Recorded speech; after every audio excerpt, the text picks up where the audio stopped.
আসো সম্মানিত সুধী, আমাদের এখন খ গ্রুপ থেকে যে দুটি করে প্রতিযোগিতায় অংশগ্রহণ করছে সোহেল ভাইয়ের সোনার বাংলা, জমশের ভাইয়ের জ্বলন্ত আগুন এবং সোনার বাংলা। এই দুটি করে এখন পর্যন্ত অংশগ্রহণ করেছে সোনার বাংলা এবং জ্বলন্ত আগুন। দেখা যাক আজকে শেষ পর্যন্ত আমাদের এই জায়গাতে ফিরে ঐতিহ্যবাহী ভোট মেলা মাঠ থেকে কে প্রথম স্থান অর্জন করে আজকের এই প্রতিযোগিতার মাধ্যম দিয়ে।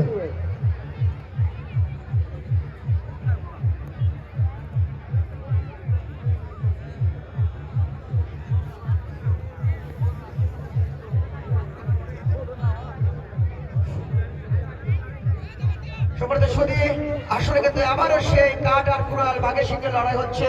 দেখা যাচ্ছে শেষ পর্যন্ত কে হারিয়ে গিয়েছে বলা যাবে না। আমি দেখতে পাচ্ছি সোনার বাংলা এবং জ্বলন্ত আগুন, সোনার বাংলা এবং জ্বলন্ত আগুন। আবারও কিন্তু বলছি, আমি প্রথমেই বলেছিলাম যে কে হারবে কে জিতবে বলা যাবে না। আমরা দেখতে পাচ্ছি একটি ঘোড়া কিন্তু হট করেছে। দেখা যাক শেষ পর্যন্ত এই প্রতিযোগিতায় কে প্রথম স্থান অর্জন করে, সোনার বাংলা না জ্বলন্ত আগুন। এরপর সে আমাদের ক গ্রুপের, আর ক গ্রুপের প্রতিযোগিতা মানে কিন্তু মোটর সাইকেল। কারণ আমি এই জন্য মোটর সাইকেল বলি যে আমাদের আজকে প্রথম পুরস্কার ক গ্রুপের।